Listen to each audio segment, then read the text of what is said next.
And we are back here on the WCW Tribute Radio Show. We are joined by one person I truly wanted to get for this show. He is a true living legend of the wrestling business, Larry Zbyszko. Larry, how are you doing today?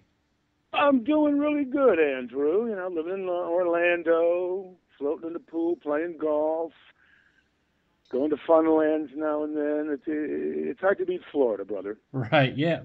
So, first of all, I just want to thank you for doing the show, but we have some questions about your time in WCW, and if you don't mind, we'll go ahead and get started. Now let's go.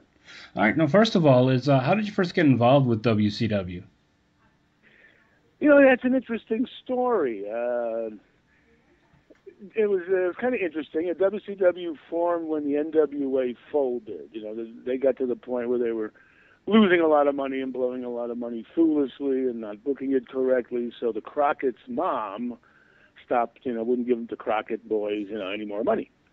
So but Turner didn't want to lose the programming. So they basically, sold it out, the NWA, to Turner, which became WCW. And at the beginning, I knew it was going to be kind of a cluster. And I was with the Crockett's. We're doing the baby doll thing, which kind of abruptly ended with me still having the Western States belt. In fact, Jack's Pacific is coming out with an NWA Legend Series doll.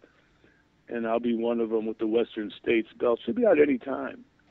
And but I went up to the AWA and kind of finished up there for a while WCW was kind of forming. And it was interesting because at that time, Vern, who probably should have closed down a little sooner than he did, was still, trying to gut it out. And old school guy didn't want to give up and keep going. But at that time, the guys in the office, me and Greg, and a guy named Eric Bischoff, who was kind of in and out, doing the interviews because Larry Nelson disappeared, they had this idea of doing an invasion angle to help AWA survive and WCW get off the ground. And it was kind of interesting because they wanted, us to invade WCW and me with the world belt and the AWA championship come in and at that time wrestle this new kid Sting, who, after about 1,000 matches with Flair, wound up with the belt. And it was actually the first idea of the invasion angle, which down the road, another story, became the New World Order. But to make a long story short, that didn't happen due to politics. And then Vern shut the doors, but then I got a call from this guy, Jim Hurd, and they wanted me to come down and be part of WCW. So I did. It was an offer I couldn't refuse. And, it wound up really great. Now, you talked about Jim Herd there for a moment, and you were actually with WCW for all of the leadership. You were there with the early leadership changes with Jim Herd, Bill Watts, the Eric Bischoff, even at There was the end. another lawyer named Kip something. I mean, there was a new fearless leader every 6 months. Right. So, in your mind, what was really going on there in WCW? Was it more of a just like a flavor of the month kind of thing in that regard, or who really do you think was a true leader over the years there in that promotion? Well, you know what it was? There really wasn't a leader, and that was kind of their problem for a while. What it was you have a difference. You got, the WWF or E, whatever it is, which was a wrestling company. And then you had WCW, which was a wrestling show that was a subsidiary of, Turner. It wasn't a wrestling company. It was just kind of a show. And it got lost in the confusion because a lot of the big shots at Turner weren't into wrestling. They had no idea what it was. Ted Turner was a big fan, and he loved it. And he's a sharp guy, and he realized that wrestling always got ratings. And it was just kind of hit and miss where these guys at the top echelon of TBS who knew nothing and had no idea what to do just wound up hiring guys out of the blue. Like when I first met Jim Herd, nice guy. But as soon as I met him, I realized this guy don't have a clue. I mean, he was a guy that managed a Pizza Hut. So in terms of pro wrestling, the guy didn't have an idea how to do it right. And that led to all kind of mistakes. And then 6 months later, they got rid of him, and they had some lawyer, I think, named Kip in there. And again, a lawyer, which was never in the wrestling business, had no idea what he was doing. And that led to all kind of mistakes. And then they decided, well, maybe we'll try a wrestling guy. And for some reason, decided on Bill Watts, who, and he's proud of it, was like one of the biggest assholes you'll ever meet. And after about 6 months, I couldn't wait to get rid of him because he was totally like non-corporate. And he would be like on the balcony, like 14 stories up in his office, taking a leak over his balcony, bouncing off the food court and cussing and, saying all kind of derogatory words in a company that was squeaky clean. So, he drove them nuts. And then they got rid of him. And then Eric Bischoff kind of wound up in there, which was kind of a luck out in a way because it wound up totally being something different than it started out being. But they went through so many different guys that really WCW was very stale. And of course, the whole wrestling business was kind of stale in the early years of the 90s. WCW became basically the NWA rehash. It was the same guys. I mean, God bless them, great talent, but, Dusty Rhodes and Ric Flair and the Wyndhams. I mean, it was the same crew that had been on TBS for so long. Then they started bringing in a couple of new guys like Sting and Lex Luger and Sid Vicious, but they had no idea how to bring these guys along and train them. So now you have a bunch of guys running around clotheslining each other, and the programming was so horrible that even the new guys couldn't get over that good. And it was really basically stale until 96, 97 when Bischoff wound up in there. But then there was kind of a group where Greg Gagne was involved in the booking. I wasn't really in the office because I didn't want to waste my time hanging out at the office, but I was involved in the group with me and Greg Gagne and Bischoff, who came from the AWA. And Mike Graham was involved a little bit, Kevin Sullivan. And we're the ones that came up with the idea of taking the invasion angle from the AWA that never happened, and we incorporated it, and we brought in Scott Hall and Kevin Nash and, did the New World Order thing. So that's how that came around. It was actually an old idea from the AWA days that didn't happen until about 5, 6 years later. Now, in the early days of WCW, you were actually part of really their first stable, the Dangerous Alliance, included amongst many other very talented guys, young Steve Austin. Did you feel any kind of like a duty to sort of get that stable part there off the ground? Really, you were the most experienced of the wrestlers in that group. And what was your time like there in the Dangerous Alliance? Well, it was interesting, but it went against my philosophy. Again, I think that was something that Bill Watts or something. To be honest with you, I really don't remember, but I don't like groups. In fact, wrestling is still into that mentality, which is now stale, where everything's got to be a group. Everybody's got to have a group, or they got the Nexus group, and groups don't draw money. The people in the business, they don't know. They never knew. And it's just, when you have groups, you make everybody the same. And it's kind of like wrestling is now, where everybody's the same. Everybody's good, but nobody's great.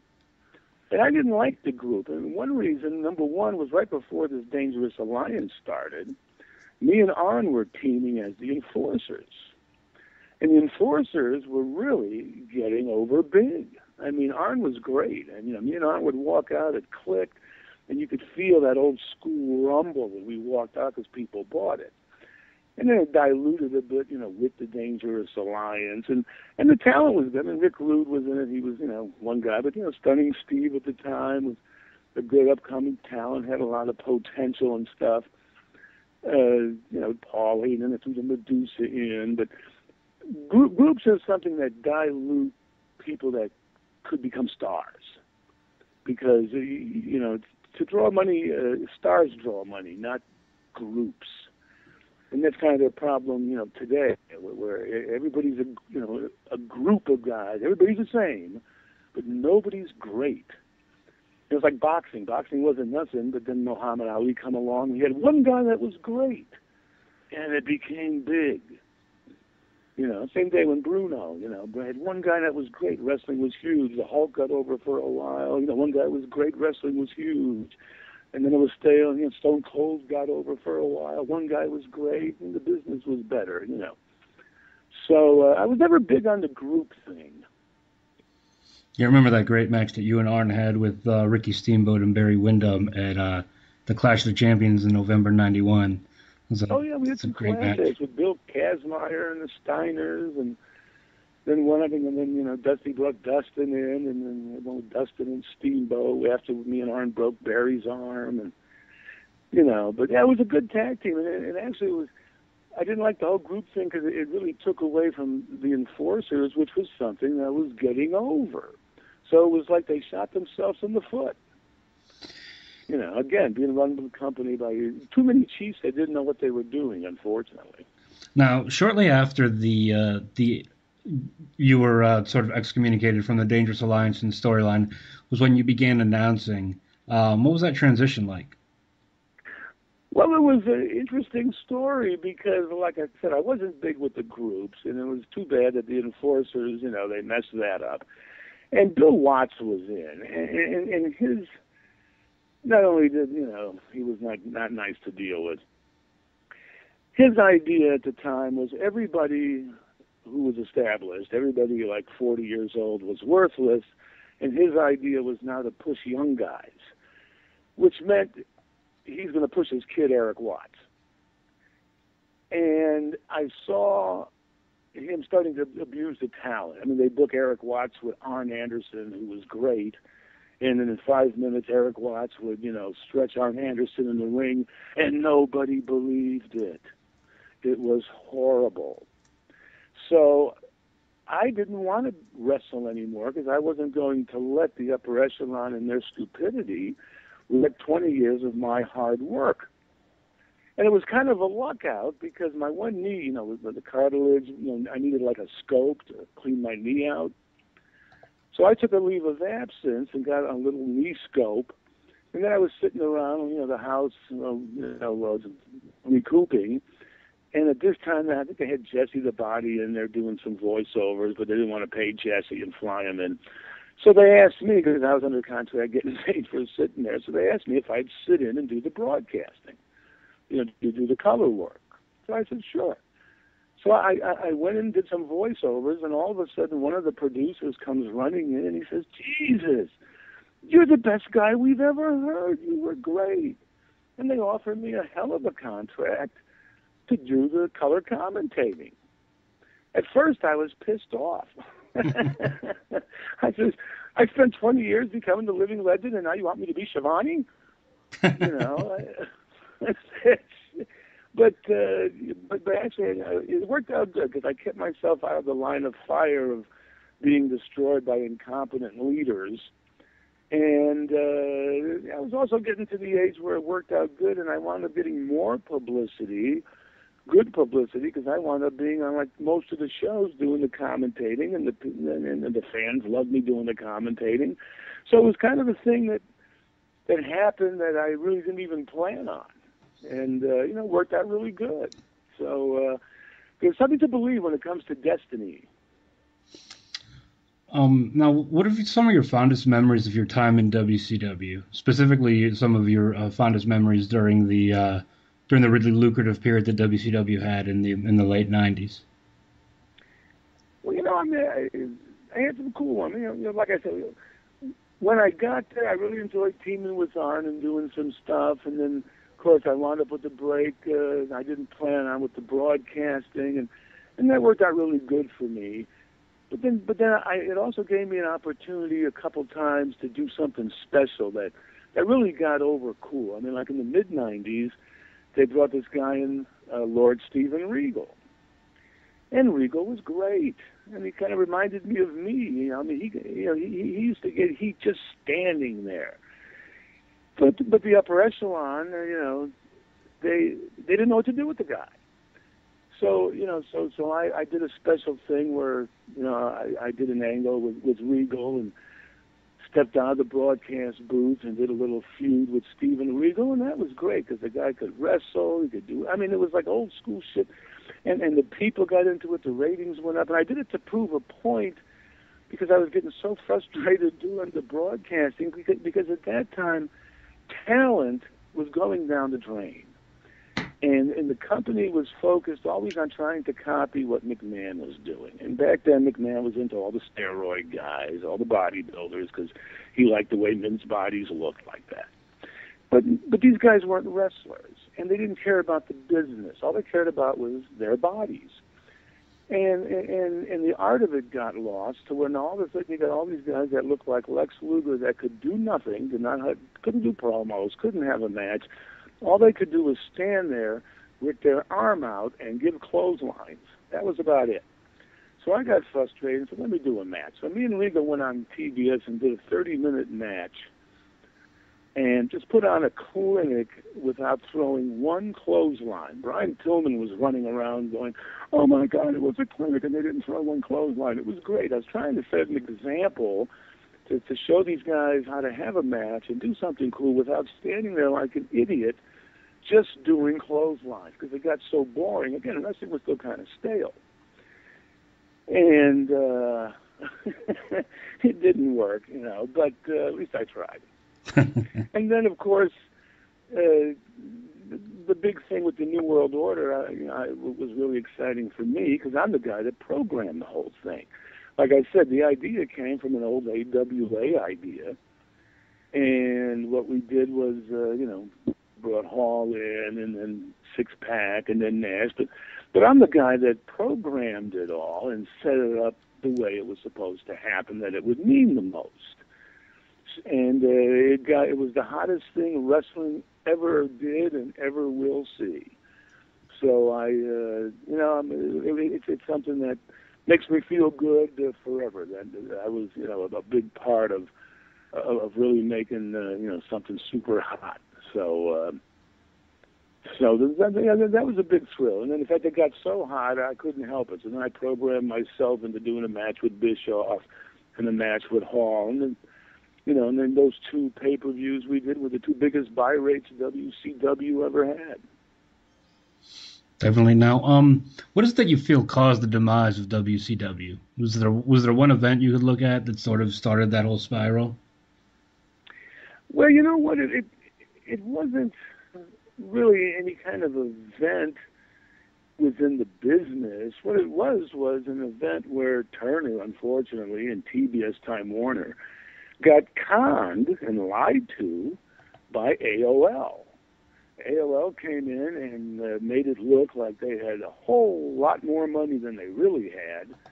And I've heard a little later that Ted was kicking himself in the butt for ever falling for it. But then Turner Time Warner sold out to AOL.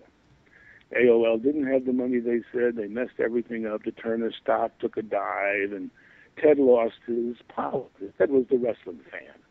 And AOL it was just a simple matter of AOL did not want wrestling. They didn't want the Braves. They didn't want sports. They were a bunch of nerds or whatever they were. And they had no idea. They were computer nerds. They had no idea what was good television programming and what was over. And not only did they just canceled it. They were going to cancel it. And I knew that early because some of the people in WCW was like the daughters of the TBS big shots, and all of a sudden, mysteriously, they were getting transferred to different departments. So when WCW got axed, they wouldn't lose their jobs, stuff like that. But unfortunately, it was just something where AOL, that conned them all, just didn't want it, and they just simply canceled it. And then again, like idiots and really morons, and they wound up giving away Turner's library worth, it could have been hours and years of great programming with all these old tapes, and they just gave it away to McMahon for like a couple $1 million. I mean, pennies. AOL are the stupidest group of people you'll ever meet in your life. It's unfortunate, but that's all it was. I mean, the last days, people can have all these theories about, then this guy was running it, and then they brought in Russo because he was Vince's writer and he killed it, and and he did because he has no business in the business. But unfortunately, it was just simply a matter of AOL buying Turner Time Warner and canceling the show. So do you feel that if it wasn't for that merger, WCW would still be around? Yep, if Ted Turner still, if it wasn't for that merger, WCW not only would have been around, it would have been the big game in town because we had a new star that was so hot that we could have made the next, superstar, and the WWE would have went into oblivion of a sideshow entertaining, stupidness. But Goldberg was ripe for the pickings, man, and the people he was over, even Hogan, switched the heat over to him, and we broke the decibel record in the Georgia Dome, and we had it all set up. We had the new hero of the new millennium. So WCW would have not only been, it would have been the biggest and the hottest, and it still would have been going today, and then we could have did it right. But unfortunately, that showbiz, Andrew, it just wasn't meant to be, I guess. I guess not. Now, what do you miss the most about WCW? Well, I just missed the whole thing. I miss doing the color commentating. I miss the excitement of being in the business. I miss the fans. Going out to Nitro and the fans chanting Larry and getting excited and all that. And it's too bad. It's too bad. Like some guys get big stupid egos and don't realize that if it wasn't for the fans, they wouldn't be anybody. Like this idiot Chris Jericho. But I missed the whole thing. I miss watching the new talent come up and their excitement.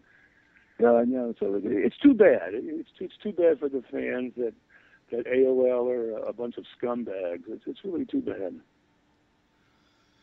All right, Larry. Well, I want to thank you for joining us and sharing your memories of WCW. Those were the good old days, Andrew, and you know what? For all the fans that were involved and the talent and everybody, it was something to be proud of because, unfortunately, the way things are nowadays, wrestling will never be bigger and never be hotter than we had WCW, brother.